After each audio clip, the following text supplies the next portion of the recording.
interesting. Excellent. Okay, so this all came about because Jason Henwood, who some of you will already know, he had an idea of trying to make our industry a little bit more sustainable. And this all came about 3-ish years ago. Hello, Michelle. Where are you from?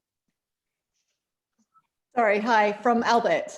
From oh yes, of course. Hello, lovely that you can join us. So I was just saying, so about 3 years or so, Roxy was in the very first group. Jason Henwood, he said, you know what, we need to be doing more in order to be sustainable, more sustainable. So we started to meet in CVP, and there was a group of us, including S&O, including Roxy in her previous incarnation, etc.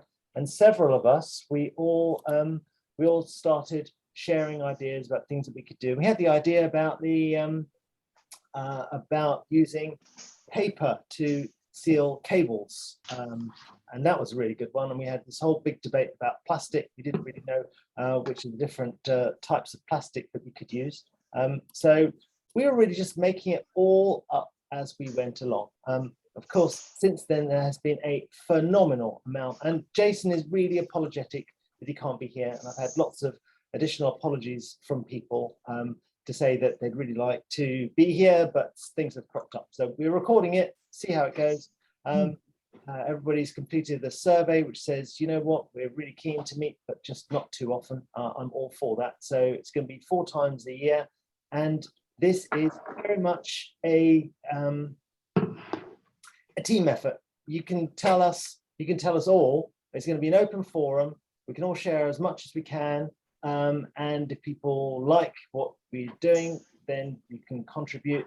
And if you don't like things that we're doing, if you think that I'm wrong or somebody else is wrong, please say. This is very much about a collaboration, so we can actually share best practice in order to make our businesses more sustainable. So I've been on this journey, to give you a little bit of background about why I've become so evangelical about sustainability. We're trying to do this for a long time, but like every one of us, we were all making it up as we went along.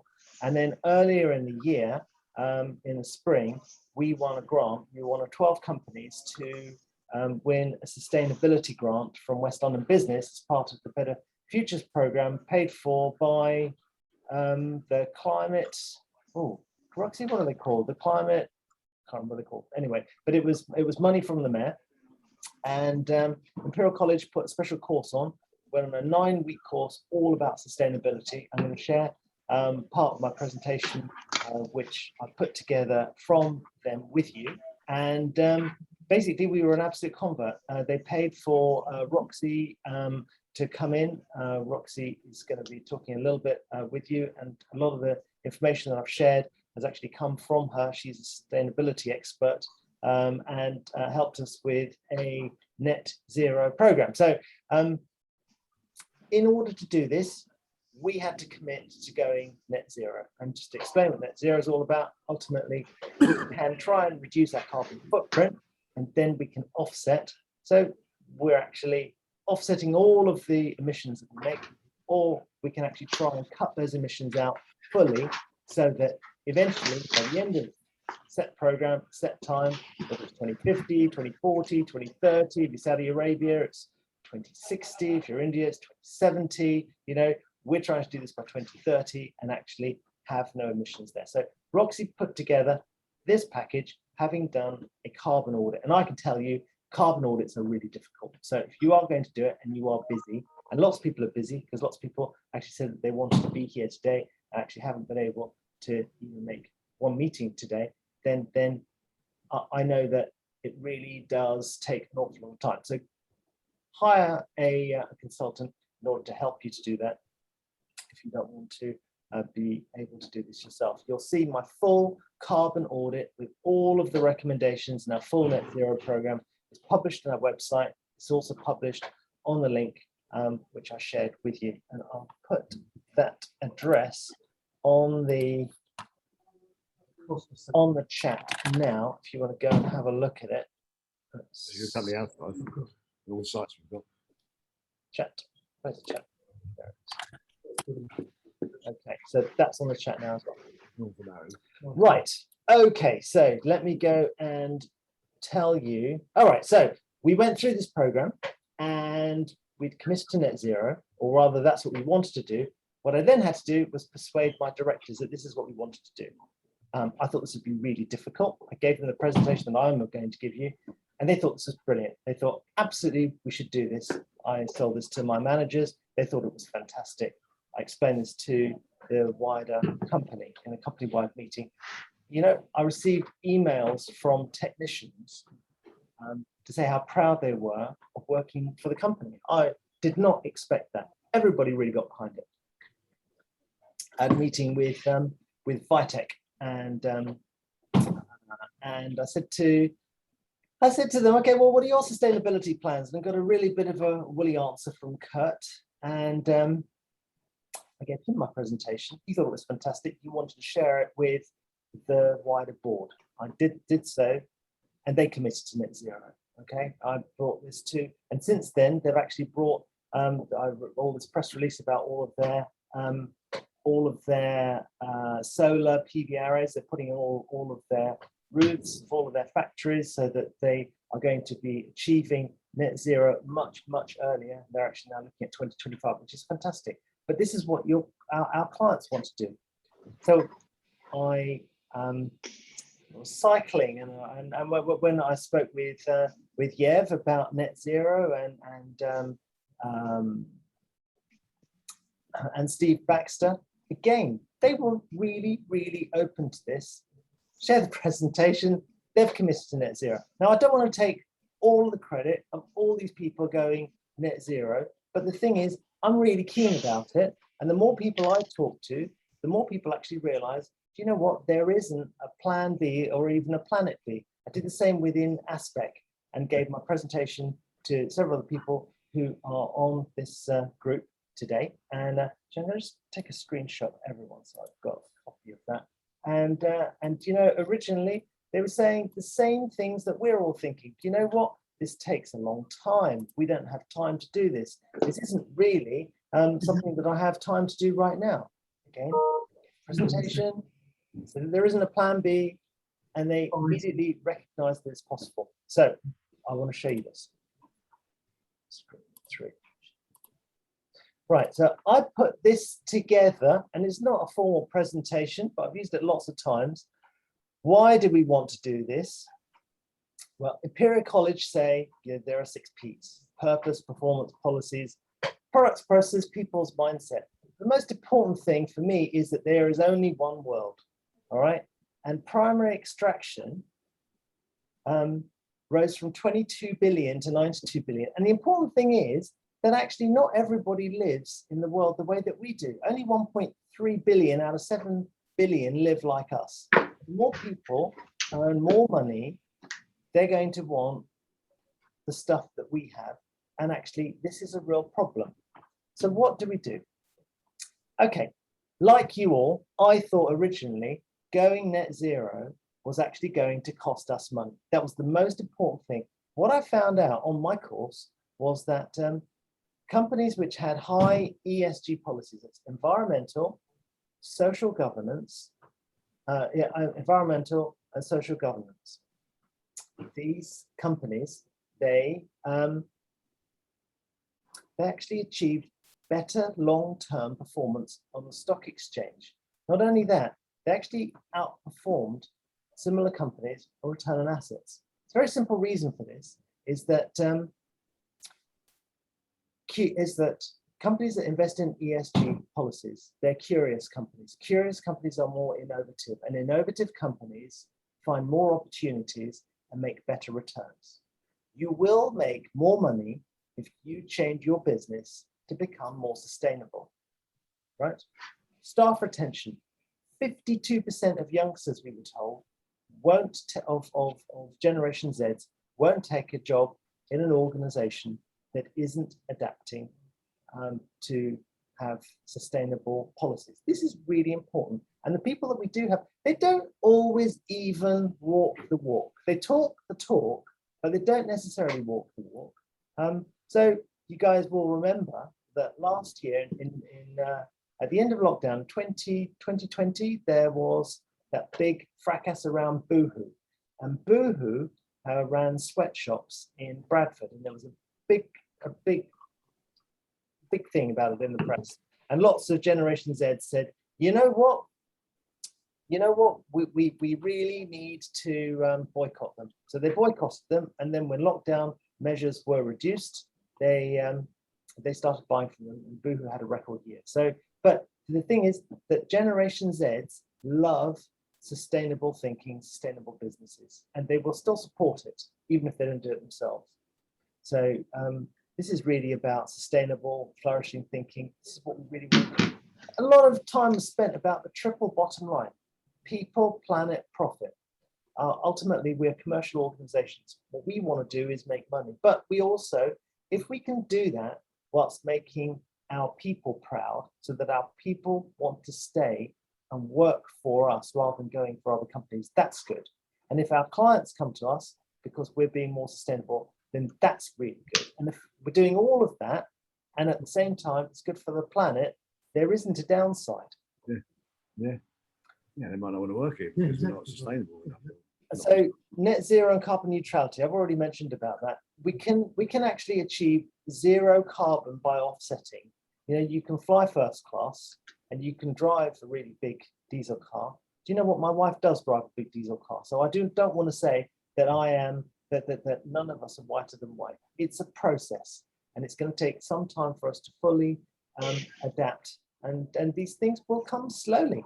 So carbon neutrality is something that we're going to need to do in the shorter term. And that's not necessarily a bad thing. All right. So people planting trees, that's definitely something that ought to be promoted. But the people that you use to pay for carbon neutrality, it's not necessarily that expensive. For us, with our 127,000 tons, it would cost under £2,000 for us to offset. Well, as far as I was concerned, this was much more of a marketing thing than something real. I wanted to use the money that we spent this year on doing real stuff. So I thought, I'm not going to do that this year, we'll do it next year, but still plan for net zero. Do you remember, I think it was about 15 years ago, that there was a big advert, and Mercedes said, they had a big page spread in Sunday Times, and they said, you know what, we put this many kilos in every car to make sure our cars are really quiet. And then BMW the next week, they had a double page spread to say that they don't put lots and lots of soundproofing in their cars. They're just concentrating on making their cars quieter to begin with. It's very, very much like that. So that's really the difference between offsetting and going net zero. Circular economy, another thing. Trying to find better ways in order to reuse all of our stuff. So we all have nice, beautiful silver flight cases made from aluminium, take lots of electricity. But we also have large amounts of Pelly cases. And when a piece of equipment is retired and we put Pelly case and we sell the piece of equipment with its own Pelly foam, then we can actually buy a new piece of equipment and we can find a new piece of foam and put it in the existing case. This is a great way in order to reuse. And we can all do this privately, you know, at home. You know, I took down a deck and I built a new deck. Anyway, so this is all about doing things with sensible. So helps our branding, help the bottom line, staff feel good about working for us, Trailblazer. I mean, this is all the things that we did. And we've done several things over the years. I attended some talks by the Carbon Trust, and I found out that my server room didn't need to be cooled to 17 degrees. They reckon that the server rooms can very happily exist at 32 degrees. I didn't want to go that far. We set our server room air conditioner to 27 degrees. We retired 7 servers and built one big server. You can see it really made very big impact. Changed all of the programming of all of our heating systems, because they didn't need to go on quite as early and go on as late. And it didn't quite need to be at the temperature that it was. Made a measurable impact. Smart meters.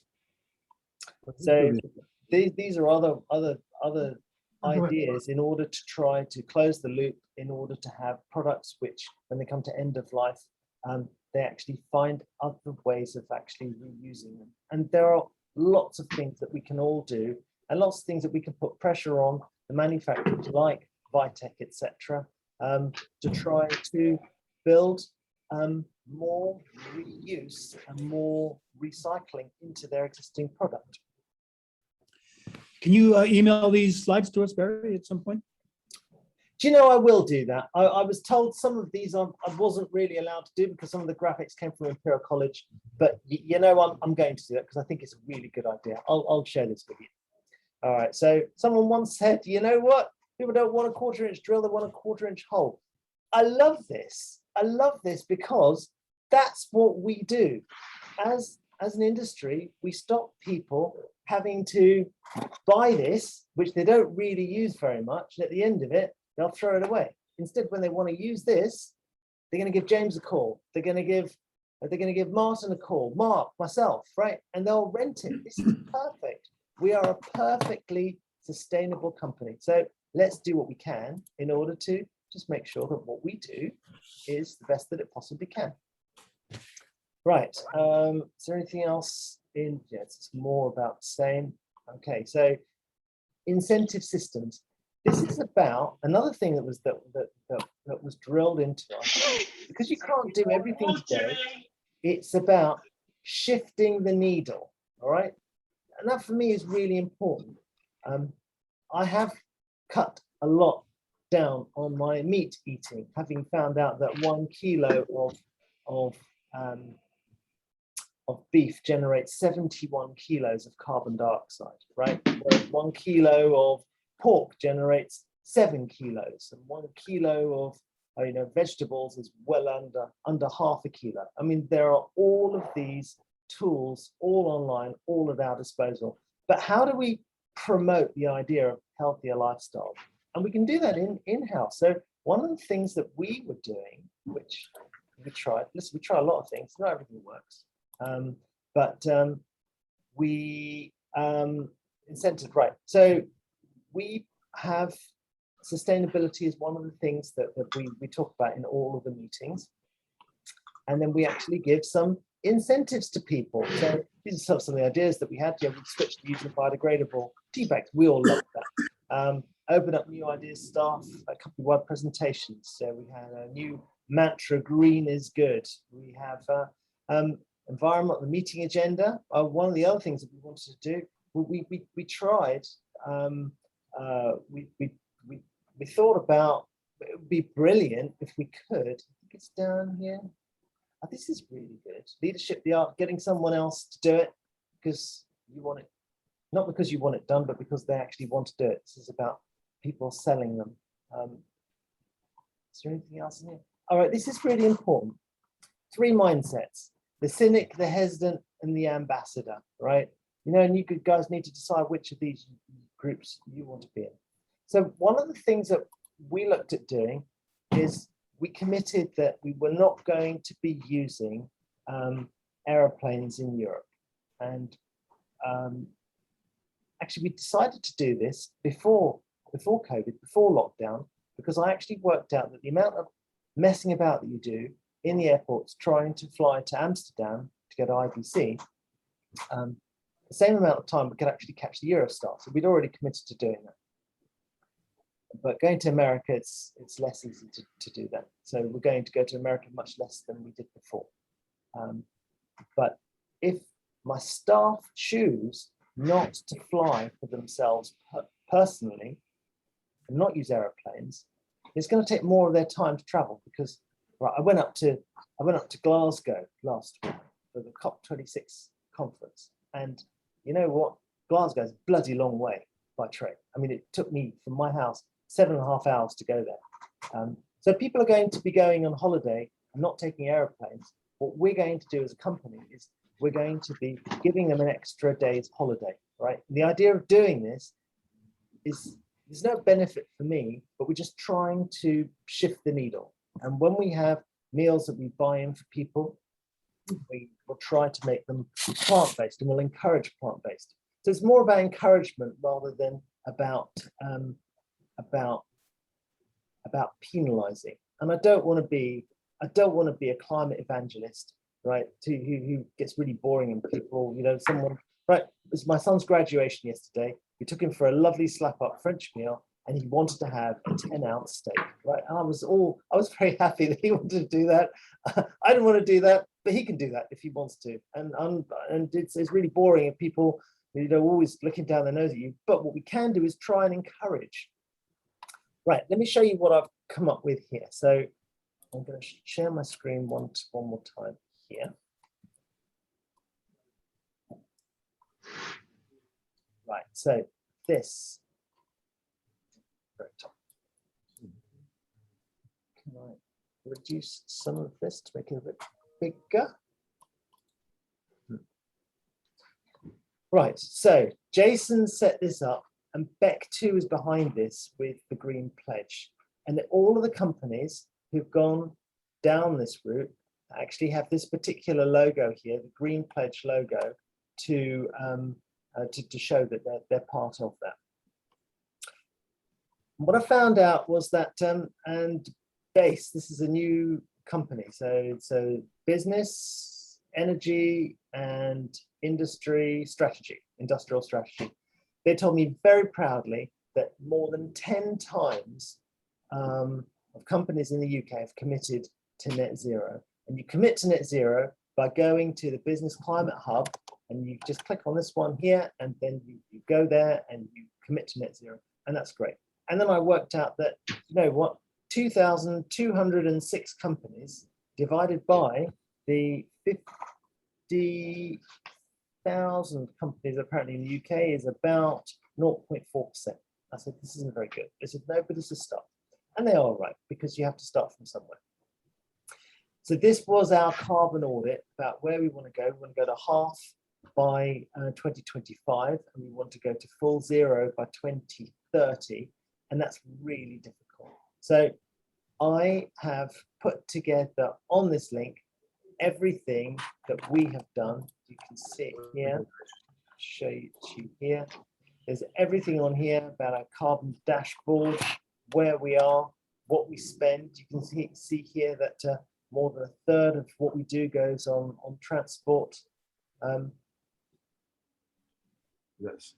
I don't want to talk through all of this. It's all down there, and you can actually have a look at it. We've shared everything openly with you.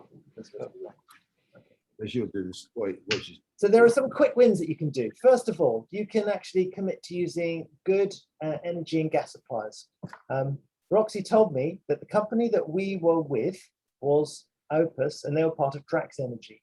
And apparently the green tariff that we had involved cutting down virgin forests in Canada and Siberia, shipping them to the UK, then burning them in old power stations that they owned, and they called it green. Okay, it's not green. There are some really good companies out there, and at the moment, if you have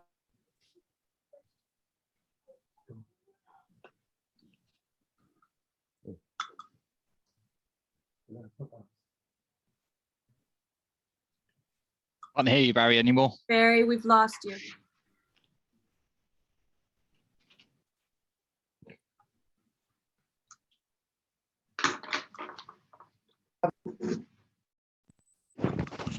all right, can you hear me now? Yeah. Okay, great. Thank you. Okay, so Drax Energy. Sorry, their cycle to work scheme is brilliant. So Michael White, who comes in every day from Peterborough, and since lockdown, his trains don't work, has been driving in on a diesel car. He's the first person to be able to take advantage of an electric scheme, whereby half of the cost of it comes from his tax, the rest of it comes out of his salary, and he's going electric when that arrives. Really good scheme if you are an Octopus Energy customer. Reprogramming, heating controls, already mentioned all of this, and it works really, really well. Environmentally responsible waste collection. So we used to be with, who's that really big waste company? I can't remember what they're called. Again, Biffa, that's right. We used to be with Biffa, and then I watched a documentary and found out that in the Far East, they had these huge landfills, and they found plastic from Sainsbury's and from Waitrose and all the rest of it. And this was stuff that people had sent for recycling, and it was with Biffa. All right. And I thought, okay, right, we're going to change tomorrow. And the very next day, we switched providers, and I switched to Collect My Waste. And as you can see, oh, they didn't actually have it here, but this was actually from him. That was Danny from Collect My Waste. Yeah, amazing. For the last 15 months, we haven't sent any of our waste to landfill. Everything else was reclaimed, was burned. We're certainly not doing anything particularly special. We recycle everything that we can, and I'm sure you guys do as well. We have little bio waste bins, so when people are eating food, everything goes in there and that is collected. But everything else that is in there, they're able to recover. So I'm really impressed with them. We use Loop paper by a strange company called Who Gives a Crap. Apparently we're also using another company as well. Doesn't really matter who you do, just make sure that they've got good credentials. We switched to Xero plastic waste essentials. There's a company called Splosh, and you get little plastic bottles, and then when you finish, they send you plastic pouches, and when you empty those, you stick them back in the mail, and they go and they refill them. Works really well, and apparently the quality of those is really good. We stopped using plastic to seal cables. I mentioned already, these are little paper that we had that we had made on recycled paper, and I've given you a link to the supplier of the paper labels and the specs that we use. They work really, really well.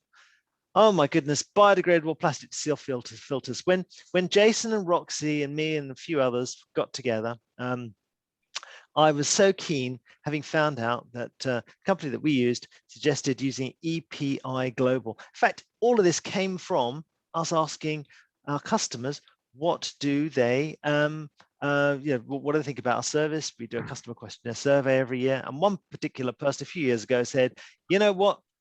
Why are you supplying plastic? It's not good at all. So we started to use plastic, and then when we were able to use biodegradable plastic, we used that. And I stuck it in my garden, right? I wanted to know how it would break down. And as you can see, it really, the one on the left really showed real signs of wear. But I thought, well, that's not a proper test. So I stuck it in my compost heap. There you go. I stuck it in my compost heap for 9 months, all right? Managed to dig it out of there. And then I measured it with a micrometer, a micrometer, and found out that it was only 5% thinner. I was horrified because I'd had printed on it 100% biodegradable.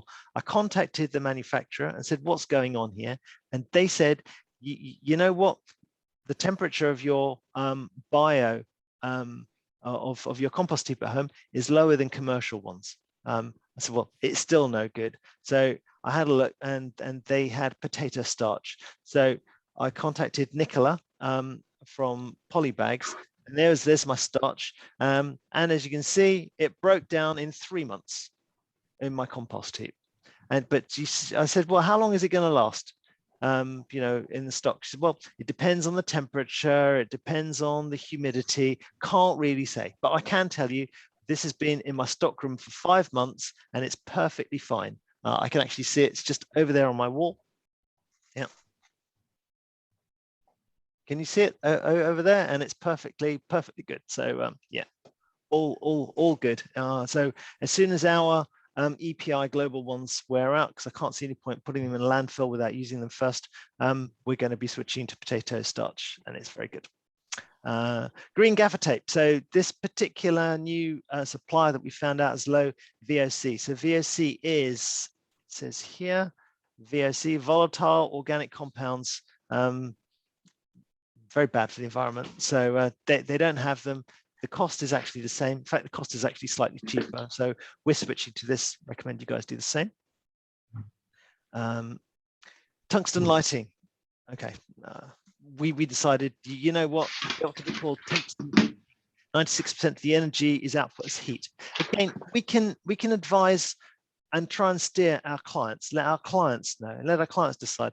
Our clients are still going to be asking for 1Ks. Okay, they're still going to be asking for 300 watt and 600 watt misers. And we're just going to tell them that we don't have them anymore. And we're now looking at alternatives and LED alternatives and other systems which can work. And I know that they're not quite the same, but you know what? Guess how many worlds we have? Yeah, I've done that one. Right, LED, blah, blah, blah, blah, blah. Right, polyboard, another one. Polyboards are horribly unsustainable.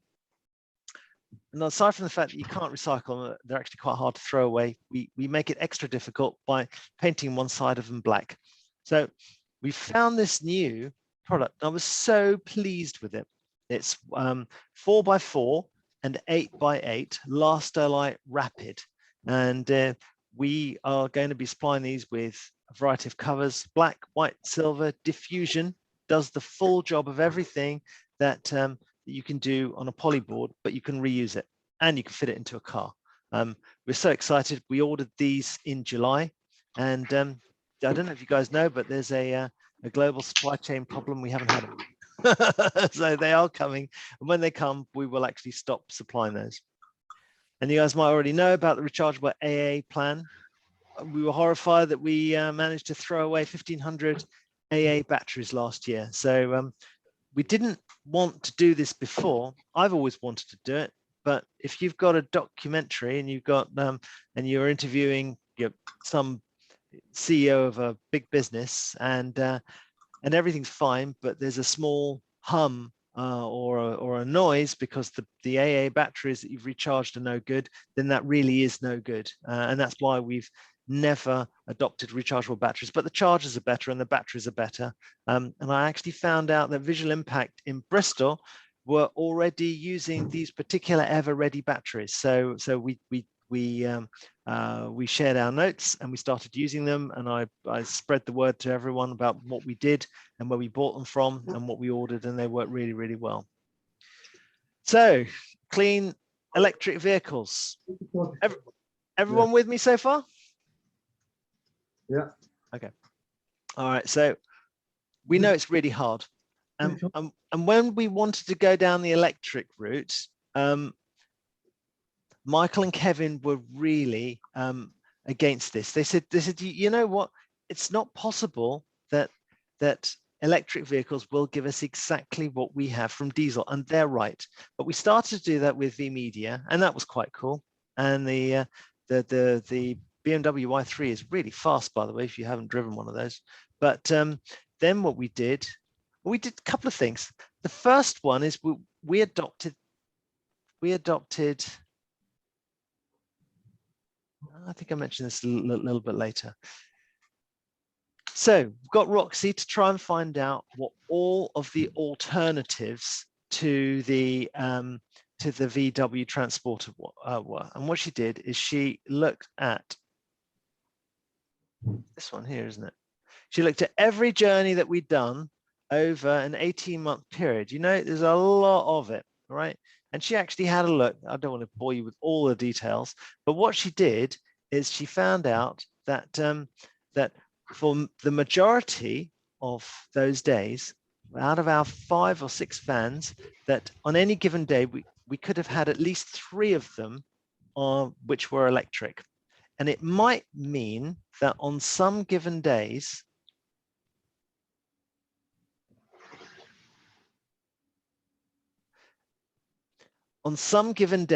that we might have to switch, right? And that's not ideal. That's not how they want it to work. But we have to be a little bit flexible. Oh, someone left a comment. What someone said? Oh, no. And so we have to be a little bit flexible. But when she did the homework and found out that actually it was possible, the guys were convinced, and we ordered 2 vans. What vans? Okay, here is the report. Okay, so she looked at the LEV CV5, the Vivaro, the eVito, etc. Right, now this is actually quite a difficult article for me to share, because it's on a completely different document.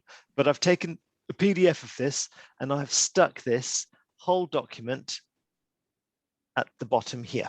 Okay, so it is there. You can print it all out, stick it all together, put it on your wall, and be able to make some sense out of it. But in order to, Can I just say, there's a much more updated one. so do talk to me before you decide to go with that, because obviously the dates that trucks are available, etc., have all changed, and I've added more trucks to that since. So I can update the live one, but I can't update the PDF. okay, could you possibly give a link that might work? That would be ideal, and I can put it on. That'd be great. Thank you. All right. Okay, so non-carbon based heating. So our heating system failed. We have a big space heater, and it was going to cost £1,500 to fix it. Not really a big deal. Got Roxy to spend a day looking at alternatives to using fossil fuel, and then was horrified that our gas heater output 30 kilowatts. That is a chuffing lot of heat. Now, we're going air source heat pump for my home, and I can tell you, having spent some years planning this, that actually they don't throw out a great deal of heat. So what you really have to do is you have to spend money on insulation and more effective, basically insulation. This is what we're doing with our Bristol building. We can't do it in our current building here because they're going, Xero are going to be raising it in the next 3 years. But if you are able to do it, definitely worth spending insulation and see if you can go down that route. So other initiatives. Using LED lighting, pretty obvious. Eco tiles, the floor that we have, it's much warmer if you use these tiles. They're made from recycled Tetra Packs. One other thing that we did is we reduced transit charges to clients for non-timed deliveries. That was really important. Somebody actually is prepared to have a slot of AM or PM, then we don't charge them for delivery or collection as long as it's within a 10-mile radius. And it actually led to a measurable reduction in fuel usage. We discarded our water coolers, and we used and we have water filtration systems. Ground cooled water straight out of the water main. It's ground cooled. You don't even need to cool it. And we put Dyson blade hand dryers, and those all work as well. So make an environmental policy and publish it on your website. Your client's going to want this. You're welcome to take mine. I've copied mine here. And then make sure you put down the board accepts that this is what you want to do, and buy from local businesses. So this is all really good. There are lots of grants available, and I don't know what this is here. Oh, it's from Green Kit. Okay, yes, great. Sorry, I wasn't sure how to put my comments on, Barry, so I just added them on the end. You know what, Sally? Why don't you give a talk? Because you've been inspirational about what you've been doing, so I love that. Well, sorry, you do want to finish what you're doing? No, yeah. Let me jump off this. That's great. Well, there's loads of stuff, really. I mean, we've obviously set up the business specializing in LED lighting, and Pat's really sorry he couldn't be with us today. He wanted to join as well. I would say, though, as the people who are lighting specialists probably already know, there are not yet equivalents for some tungsten lights. There are really good daylight equivalents, but we're still looking for a LED light that can outperform a 2K tungsten. So for us, and obviously you're a camera specialist, we're a lighting specialist, for us, LED doesn't solve the whole problem yet. So that's kind of a work in progress. One thing I wanted to talk about a little bit, if possible, is the polyboard situation. I think, Barry, you and I have talked about this before. One thing I would say is we've got the foldable panels, and what we're doing at the minute is we're actually giving them out for free to people, or charging the rental price is £9 a day, whereas it costs £32 for a piece of polyboard. And I think one of the things that we should look at doing as an industry is actually incentivizing people to take an alternative, because if poly is cheaper and poly is what they know, they will always take poly. So we're going to sticker our polyboards, all our polyboards, on the edge with a sticker that says, do you know this poly is impossible to break down, particularly once it's been contaminated with paint, and next time a higher elastomeric skylight. So that's, you know, that's our kind of promotion process to try and kind of influence change. And really, and then so for us, it's kind of all the little stuff. So the things I put up there, so as you said, you know, loo rolls, cleaning products, reusable water, encouraging people to bring their own lunch. It's all tiny stuff, but it's partly about what it does, but it's also about how it makes people feel.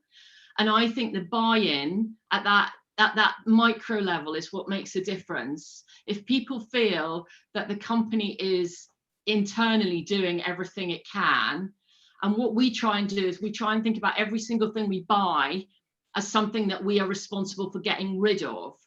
So we really try not to throw something out and replace it with an eco alternative. If we've already bought it, we're responsible for it. We have to work out how to use it until it falls apart. And I'm quite worried actually about how the green industries are encouraging consumption, because actually what we all want to do is reduce what we use, because the minute we've got a product, we're already responsible for the carbon footprint. I mean, I could waffle on for hours, but that is it's always, for us, it's always been the main point of why we do what we do. So, you know, if anyone's got any questions they want to ask me, or any sort of feedback they want to give me, we are really open to it. I think this is a really good idea, but I think we need to be aware that obviously our clients are very busy at the moment, particularly, which is great for all of us. But they also are under enormous time pressure and money pressure. And also, I've noticed, particularly post-pandemic, there are quite a lot of people running productions who have less experience. So we have to be responsible for helping them make the right decision. Absolutely, yeah. No, it's really, really good what you say. And you know what? We're not taking your lead. We're actually saying, we're just simply not going to stock polyboard, and when people ask for them, we're just not going to say, we're not going to provide them. We all have choices, and the intention behind this is simply just to show you, just for us all to be able to share what we're doing, and then for you all to be able to share your experiences that you have, and then we can take it forward. And that is as much as I have prepared. So you guys need to tell us all what it is that you would like to get out of this, and how we proceed from here on, because I don't actually have an agenda beyond this. Barry, what would you see as, what does success look like for this group for you? What do you want to achieve from it? What I would like is for us all to be able to use that online sharing document or something like it to be able to share. Do you know what, Sally? You put me onto Splosh. I didn't know about Splosh. That came from you. And ideas like that are brilliant. All right. So we had this discussion originally about polyboards, and then we started to look, and then we found this other one as a consequence of a chance conversation. So these exchanges are really important, because we all have different experiences and different ways of doing things, and we will have new ideas and new ways of doing things. But if we can be united in our approach to tell our clients, you know what, you think that you want this, but we're just not going to do that anymore because this is not in our interest, then that's brilliant. And actually, we won an award recently, and I have several hours of free consultancy, green consultancy. So if there are areas that we find that we actually have an industry need, I can actually get real consultants on trying to find solutions for us, which I can share with the group. Mm-hmm.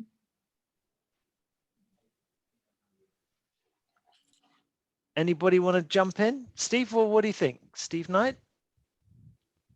Hi, Barry. Hi, all. Obviously, I've worked with Roxy a lot, so and Roxy's currently working with us. So I think I originally brought Roxy onto one of that first meeting, Barry. So we're not as far down the line as you are, but we have moved a long way in HPO fuel. So probably quite an interesting one that maybe Roxy's got the stats. I don't know, because I haven't got the stats of what that's done to our business. But interestingly, on some TV dramas that we're servicing at the moment, you know, I've had some interesting conversations with line producers about the fact that we're insisting that they only fuel up with HVO fuel. So they've got a bit grumpy about it, that they can't just go to the Shell station and fill the trucks up. But actually, we provided them with, you know, a list of suppliers that will come and fill those generators and trucks up with HVO fuel. Costs us a bit more. And generally, they're accepting it. They're fine with it. But from a stats perspective, it's made a big difference, isn't it, Roxy? Or it will do. Will do. It's going to be pretty dramatic. So for it overall, it's going to reduce your overall transport emissions by 80-something%. It depends on consumption and how far the HVO goes and how much use it gets. But for every truck that they're able to put it into, for every diesel truck that they're able to put it into, it's going to reduce overall carbon emissions by around 90%. Sorry, that's CO2 equivalent emissions. And HVO, do you want to just share with the group what that means? Sure. So it's a fuel made out of waste, so usually agricultural waste. There's some problems with HVO. For instance, there's not a single refinery in the UK. So all of our waste, agricultural waste, and some of our, say, kitchen wastes, they all get shipped over somewhere into Europe and then brought back to us as HVO. So there's that struggle, but that's all looked at in the overall emissions, and still it's not a drop in the ocean compared to what fossil fuels do to get here. So again, it's not the perfect solution. It's also not a carbon-free solution, but it's so dramatically better, 90% better than diesel. So what Pixie's done, especially going to transit, because of course transportation for most of you guys is so material to your carbon emissions. It's going to be a huge chunk of your pie. So for Pixie, it's going to be really exciting to see that year 2 carbon audit and see how low we've gotten just by making this one change. I suppose it's interesting to add, well, not interesting, but there's not many lighting companies on here, so it's not as relevant, but lighting trucks and generators, we use a lot of diesel. Now, this is only really, you know, we had to have a tank installed in our car park. We've had all of that stuff. So it's not something that you can just move to if you've got a couple of vans sitting outside. You know what I mean? There's quite a big infrastructure change, but we were burning a lot of diesel. On that note, I've had a few smaller companies, as Steve's saying, had a few smaller companies try and make this change. Exactly what Steve is saying.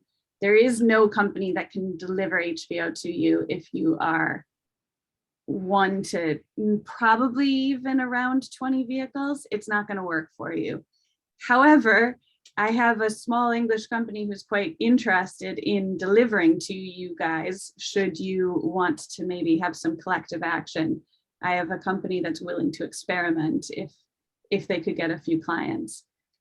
So potentially that's something that through collective effort and sort of a group buy-in, the smaller companies could maybe get on the HVO side, especially because the other problem with the small companies is that buying an electric vehicle is probably out of budget right now. And, you know, it's hard to get a hold of one. So, well, actually, interestingly, we've had two larger vehicles on test. One is the MAN sort of, you know, traditional Sprinter. MAN is owned by VW, so it's their VW Crafter, I think. So we've trialed that. It only has about an 80-mile range, which is not great, but actually most drivers, you know, well, certainly that drive for us, will only drive for 4 hours and then they'll have a 45-minute break. So actually we're looking at charging en route. But the MAN, the first off contract rental price was something like £1,200 a month, and they're introducing a contract hire for $399 a month for that vehicle, which is really cheap because they're not, and they've got stock. And then we've also got the Renault Master on test at the moment. So that's a big van, you know, it's got a big payload, and that's got about 110-mile range. So we're testing that this week and next week. Steve, So, could you put both of those on the vehicle area? That would be really helpful. And also any contacts that you have for the HBO. Is it HBO or HVO? HVO. HVO. Yeah. Well, what does Yeah. it stand for? Hydro, yeah. Okay, it doesn't matter. All right. On the Does there need to be any retrofitting of the vehicles, or can you just start to use it? Well, depends how old the vehicle is. I mean, we've got 2 vehicles that it won't work with because they're too old. They're generator vehicles. So we were quite lucky that we only had 2, but they're not ULEZ compliant either. So we're going to have to get rid of them at some point because that costs us £150 a day now to use them.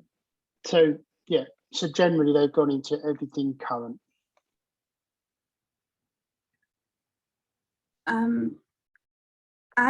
I'd love to help out, like maybe fill in a few gaps on Barry's talk through, if you guys thought that would be helpful. Sure. Yeah, for sure. And then by all means, interrupt, ask questions, or say it's not relevant. On the net zero, Just before you move on, Yeah. I'm just aware of time because we're all busy and we are now at an hour. I would say it's probably appropriate if we draw a line at an hour 15. Is that good with everyone? Can I have some nods if you think it's a good idea? Sounds good. Because I think it'd be a good idea to actually have an end point so we don't just keep talking. But Roxy, you definitely want to hear what you have to say. So mostly on that carbon auditing side, that and the net zero roadmap. So a net zero roadmap in your first year, it's just a draft. So that net zero roadmap is something to start off with, and that is, but it's something that you should expect to do annually. And the same with those carbon audits. So a carbon audit in year 1 can only go so deep in your carbon emissions. Whereas year on year, you will get deeper and more accurate. So just before, it's part of your road, right? This is part of the route you're going down, and you shouldn't expect to do one and then be done with it. On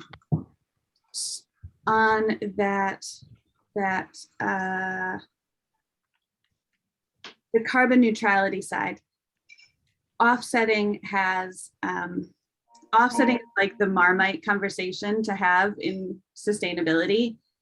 Some people are incredibly opposed to offsetting because it got sort of a bad rap with what airlines did back in the 90s, early noughties. Some people are still using it for greenwashing. I would always say whatever investment you're going to put into offsetting, you should also make sure to match invest at least in your own reductions at a minimum and be able to show that. However, offsetting is incredibly important, and it's the thing that's going to buy us time.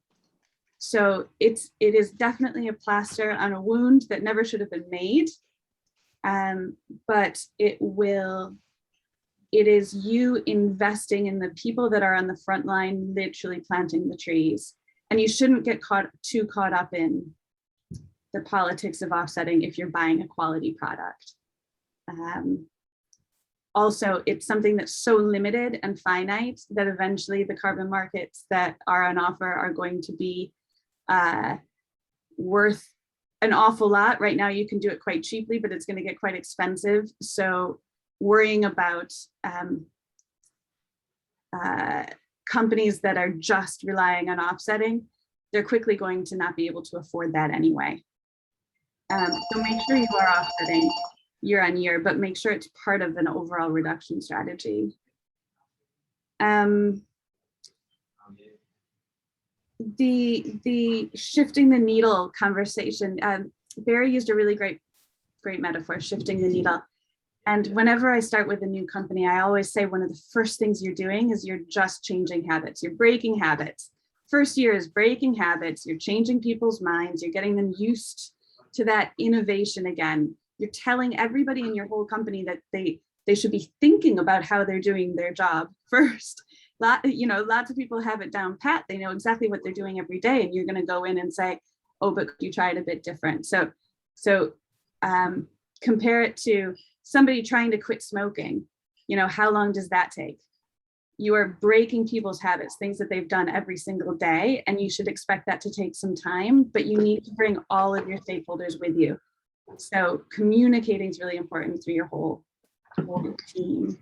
And then I just thought I would say that just because you have, a product might be great, but so using this not because it's a bad product, but just as an example, that Splosh is working for Green Kid, it's working for Sally, it's working for Barry. That's awesome. It might not work for you.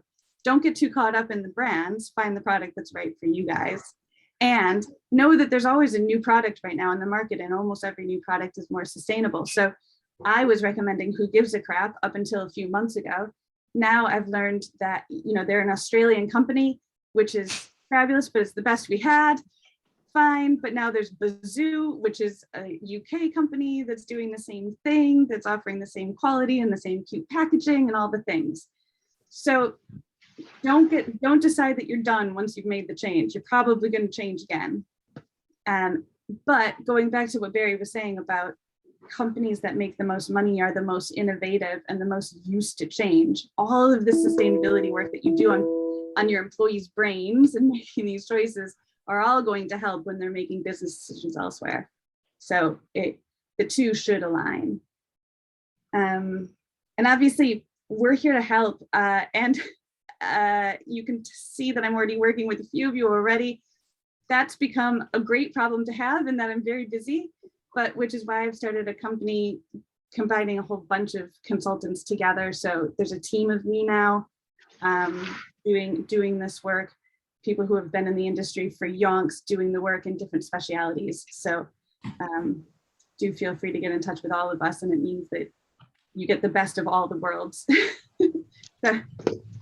That was a loose sales pitch without, I hope, being too salesy. I'm happy to help otherwise. Those are my points for now. Okay, well, listen, that's been utterly brilliant. Many of us haven't spoken. I'm going to go around the room. So, and Andrew, what do you think? Is this something for you, do you think? Yes, we've been talking about electric vehicles and things just a couple of days ago, and then this popped up. It's like, this is perfect timing. We're looking at paper tapes to replace standard 19mm PVC and things. We're looking at options from Lamarck. We've used Lamarck for years for other things. So it's, we're definitely on the road, but there's other people to bring along with it. That's brilliant. And all of the suppliers that you've found that are really good for you, please share them on that. So I will say we've got some samples. We've got some samples coming for some bits, so I will share them as soon as we've shared details, as soon as we've got them, etc. That's brilliant. I'm loving the batteries, because we've been scared of using rechargeable batteries. We're while we do bits of TV stuff, we're a lot in the events world and theatre as well. So we're coming at it from a slightly different angle from quite a lot of people. But yeah. That's excellent. And Johnny, well, what do you think? Is this for you? Well, absolutely. It's a fabulous initiative. We found when we had Roxy around the first couple of times that we recognized immediately the challenge for us was to get our grassroots, our rank and file, the people in the warehouse on board, because a lot of them hadn't really experienced an initiative towards sustainability. Now that they're been exposed, thanks to Roxy and the talk she brought around with us, people are talking now. People are more interested, and it's generated a response, and it's a good springboard. We've got a lot to learn, a lot to grow still, but we've got a foundation now, and we feel that we can build on that. No, that's excellent. Steve from Lens Flare, what's your take on this? Yeah, good. The last light rapids, we've been using those for about a year now, and they're good. The little clips at the top on the frame do have a tendency to snap, so just watch out for those. I've not managed to get good sort of replacements for those yet, but and it's just good to see all the suppliers. It's one thing I've always struggled with, is trying to find, like, I looked at the potato starch packaging for filters a while back, trying to find those and trying to get samples of stuff. And sometimes it's just, you know, trying to get samples from companies that only want to offer you a lot of bulk is a bit of a struggle. So maybe as a collective, as a group, that'll be a lot easier to approach companies for those kind of things. It's really, really good idea. Martin. Hello. Yeah, can you hear me? Yeah. I'm from 123 Lighting.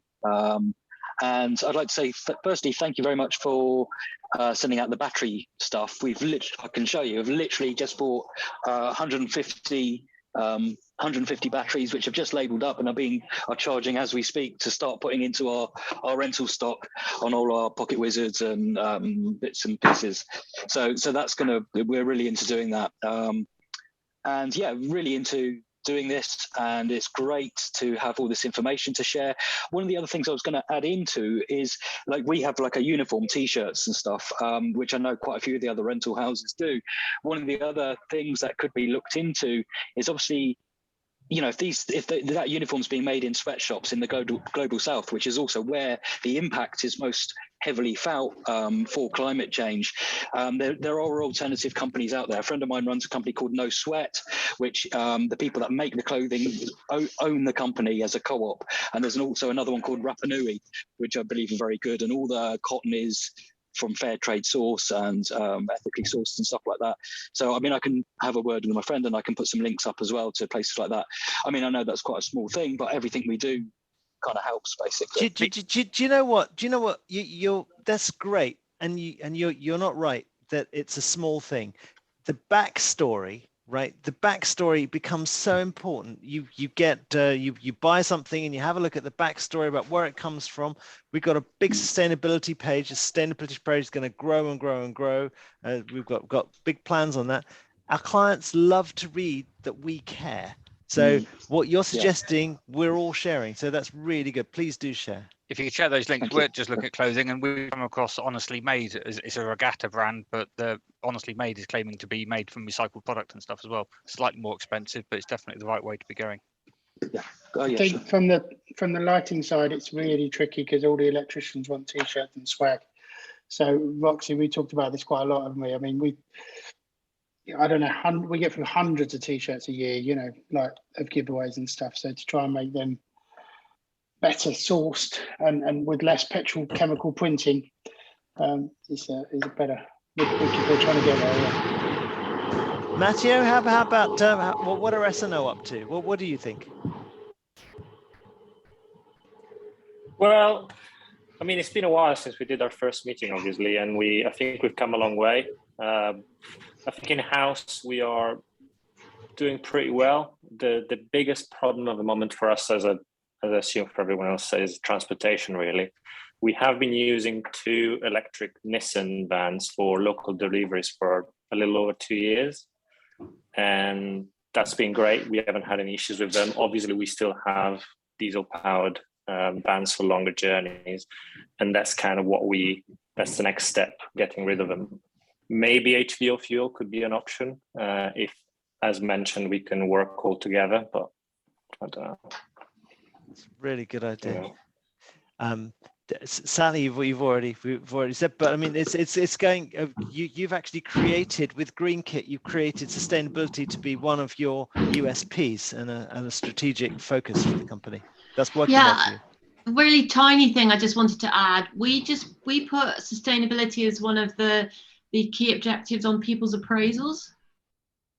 So we look at what each year we look at an action they're going to take, and we look at their individual progress and what they've contributed to the company's sustainability and what they've done at home.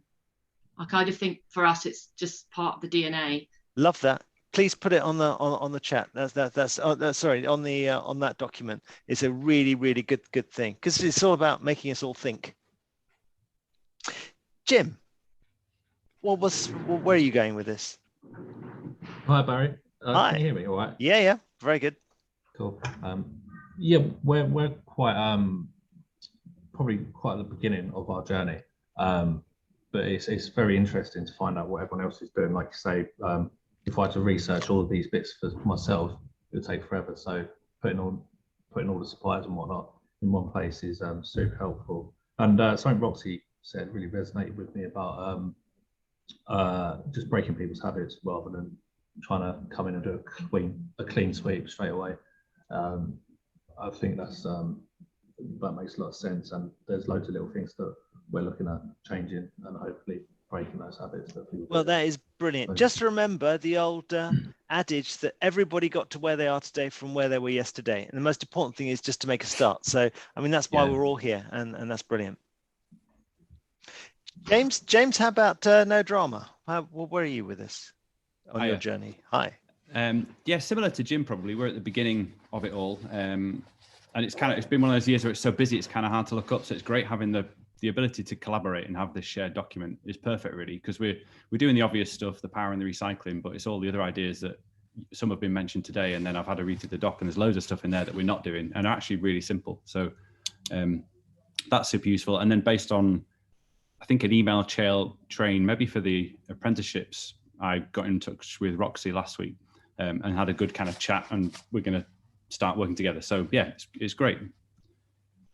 Sharing ideas is the way forward, obviously. So absolutely. And you know what, I made the concerted decision. We were not going to hold all of this ourselves. We were not going to use this for competitive focus. This is very much in everyone's interest. So if we can all approach this would be brilliant. Christian, Panavision, I know that you guys were quite supportive when it was first mentioned at Aspect. Where is Panavision on the journey? Well, me and Mark no longer work for Panavision. What? Oh, well, you Panalux, right? Okay. Yeah, exactly. Yeah, no. So back in the day, we were part of the Panavision group, and we still are. Mark's been here a year. I've been here about 8 months. So we moved from cameras to lighting.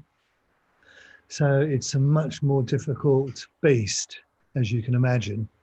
Much bigger operation, and it's a volume business. So we've got our challenges far more than cameras. But, you know, we've made some progress. We've got hybrid generators now in rental. We are looking at everything much more in detail now. And I think next year we'll be pushing harder in that area. So, and we've got the studios as well down the road. So it's a big challenge for us. Listen, all of us are going to be approaching this from slightly different perspectives.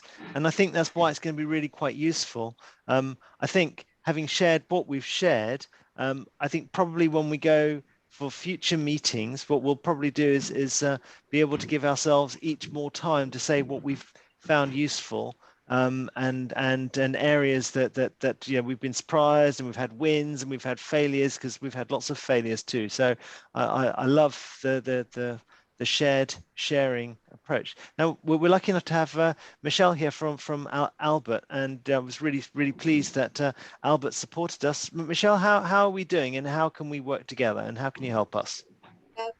Well, I think it's amazing. It's so heartening. It's really incredible. We're here to kind of amplify and share best practice. So we are always looking for examples of case studies. So if you're working on something really cool, we'd love to hear from you and kind of help share that message. We've got our sustainable procurement list. So, you know, if you're not on that, then please do. But it's also great to hear of the suppliers that you're finding, so we can help share that a bit more. I think Sally's point about staff engagement is so important. And we offer free online training. It's a 2-hour session. So if you're looking for, I've got somebody ringing my doorbell very angrily, but have a look on our website and sign up for that. And lastly, there's another tool on there called Sustainable Procurement Policy, which is something that's quite useful that you could use when you're looking at procuring from your suppliers. But I'll put all the links in the document, and I've got to go open that door. That's brilliant. All right. Thank you for inviting me. It's well, amazing. Thank you very much for joining us too. And we're at the end of our hour and 15 minutes. Thank you everybody so much for taking part in our first one. I just wanted to say one last thing, is that I got this from the Carbon Trust. These are little stickers which you can just put, they're all free. You just put those on everything that's electric, just to say, please turn me off. These are really simple things. And actually, you know what? A lot of simple, very small changes make a really big impact. So let's keep sharing, and I will share with all of you on regular emails, and we'll look at catching up in the spring. So thank you very much. Have a good rest of the year, and see you guys when the days start becoming longer and warmer. Thank you very much, Barry. Thanks, Barry. Thank you. Thanks very much. Cheers, Barry. Bye. Take care. Thank you.